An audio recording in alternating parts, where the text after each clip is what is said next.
Di tengah padatnya kota Jakarta, sebuah gang kecil di kawasan RT 8 RW 4 Malakajaya, Durensawit, Jakarta Timur punya cerita yang berbeda. Bukan karena kemegahan atau fasilitas mewah, tapi karena upaya warganya yang berhasil mengubah lingkungan jauh lebih baik.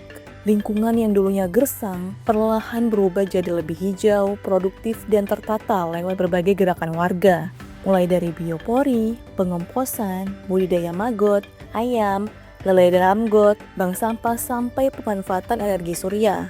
Di balik gerakan ini ada Taufik Supriyadi, Ketua RT yang mendorong warganya untuk tidak hanya menunggu program dari atas, tapi mulai bergerak dari lingkungan sendiri. Jadi wilayah ini dulu gersang, warga kami belum memilah sampah. Kemudian wilayah ini kebanyakan menunggu program datang dari atas.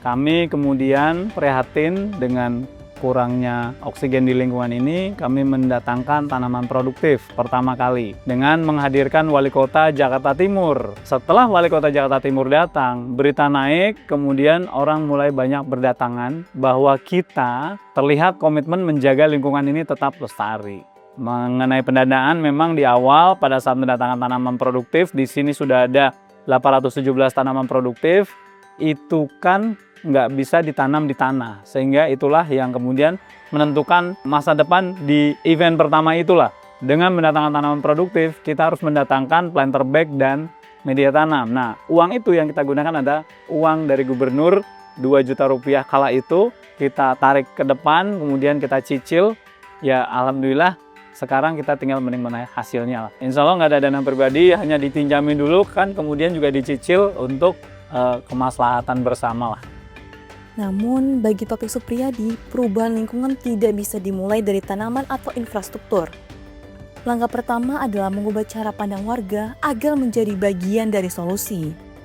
Mengajak warga yang pertama adalah merubah mindset, karena di prinsip triple bottom line, people, profit, planet, people. Leher ke atas, budaya harus berubah.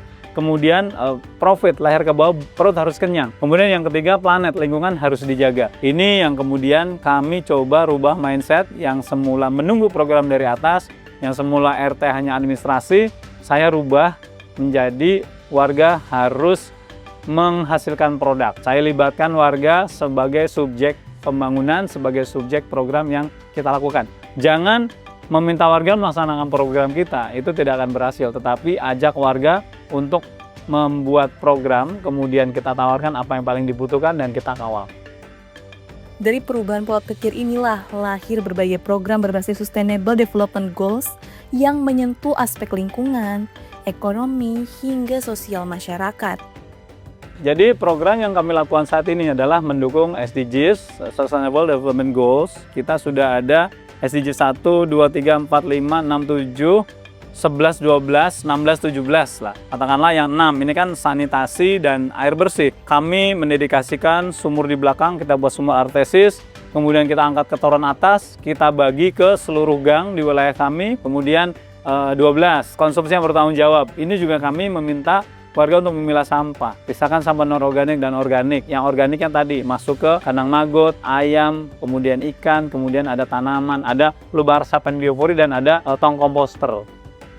Implementasinya tidak hanya menyasar lingkungan, tapi juga keamanan sekitar. Anomali tidak boleh ada di tempat ini. Di hari tertentu ada pencuri yang mengambil motor dan 6 pasang sepatu di RT bawah gitu ya.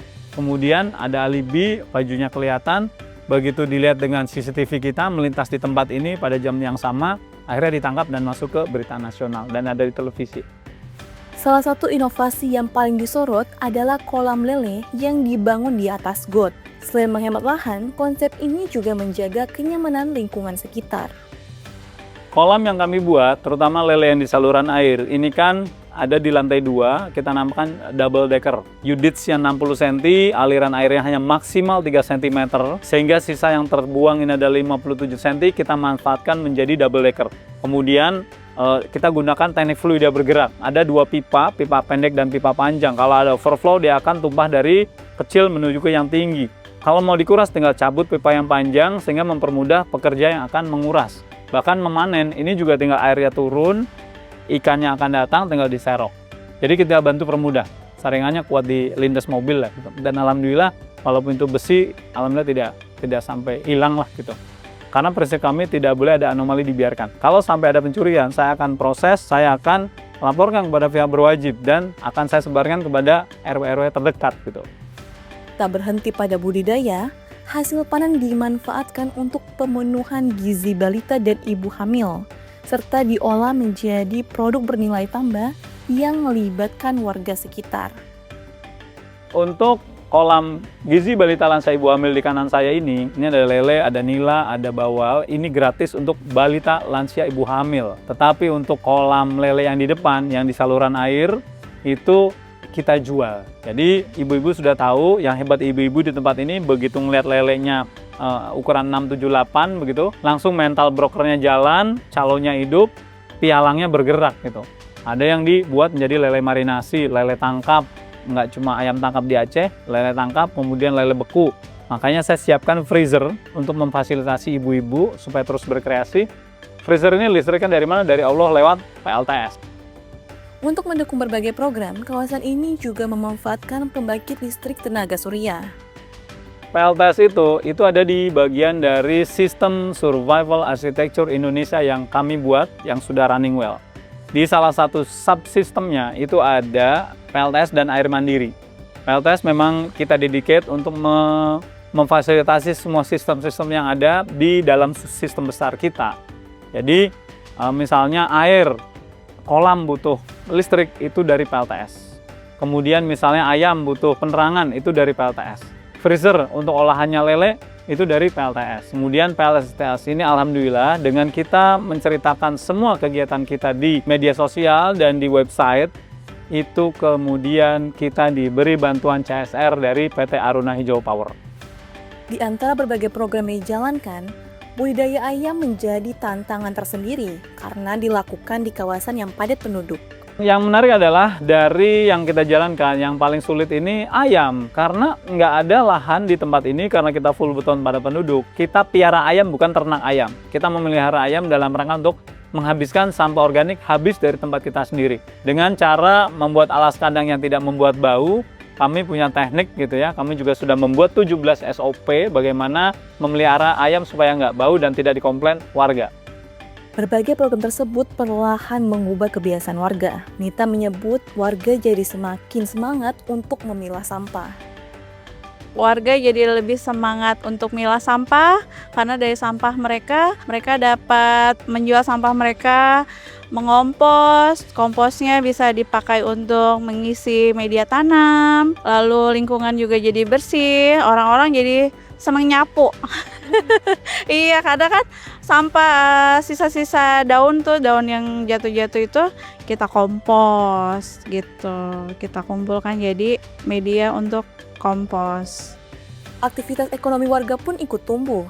Lingkungan jadi lebih bersih, yaitu kita dapat banyak oksigen dari pohon-pohon. Sekarang juga wilayah kita tuh jadi ramai, dikunjungi banyak orang terbantu UMKM juga. Kalau ada event biasanya RT 008 warganya buka beberapa tenan gitu, kayak jualan abon lele, produk-produk dari RT 008, kue-kue juga ada, sama souvenir-souvenir, ada dampaknya. Perubahan yang paling nyata terlihat dari wajah lingkungan yang kini jauh lebih hijau dibandingkan beberapa tahun lalu. Kalau untuk penghijauan yang pasti jadi kelihatan asri ya Mbak, lingkungannya hijau kelihatan gitu loh, pemandangannya segar, yang pasti kita kan jadi dapat manfaat dari oksigennya. Terus kalau program-program yang lain kayak di sini ada akuarium warga, jadi banyak yang datang ke sini gitu loh. Pokoknya alhamdulillah ada banyak deh manfaatnya. Berbagai inovasi yang lahir dari gang kecil ini akhirnya menarik perhatian hingga ke tingkat internasional. Karena kemudian kita dilihat oleh Tiongkok, itu dari media digital kita, website rt08rw04malakajaya.com dan juga dari Google Maps pencegah krisis planet. Yang hari ini sudah 1.290-an orang yang memberikan komentar positif dan bintang 5. Menurut Taufik, keterbukaan melalui media digital menjadi cara untuk menunjukkan bahwa perubahan dapat dimulai dari lingkungan terkecil. Saya punya program kerja. Di awal saya menjadi ketua RT, saya membuat program kerja yang orientasinya lingkungan hidup 80%, 20%-nya terkait dengan media digital, transformasi komunikasi, dan transformasi digital. Jadi, kegiatan kebaikan kita menjaga lingkungan tetap lestari ini, kita nyatakan di media digital. Tujuannya apa? Bukan untuk ria, bukan untuk sum'ah, bukan untuk ujub, bukan untuk pamer, bukan untuk sombong, tetapi menunjukkan kepada dunia bahwa kita berbuat. Kami tidak hebat, tetapi kami sudah berbuat untuk menjaga lingkungan ini tetap lestari, teman-teman. Uzoner ya. Dari lingkungan yang dulu gersang, RT 8 RW 4 Malakajaya kini menjelma menjadi contoh bagaimana perubahan dapat tumbuh dari tingkat paling bawah. Taufik mengibaratkan RT sebagai fondasi utama sebuah negara. Tanpa fondasi yang kuat, bangunan setinggi apapun tidak akan mampu bertahan lama. Fondasi itu adalah RT. Salah satunya adalah RT 8 RW 4 Malakajaya yang harus menjadikan negara ini hebat dengan RT yang kuat.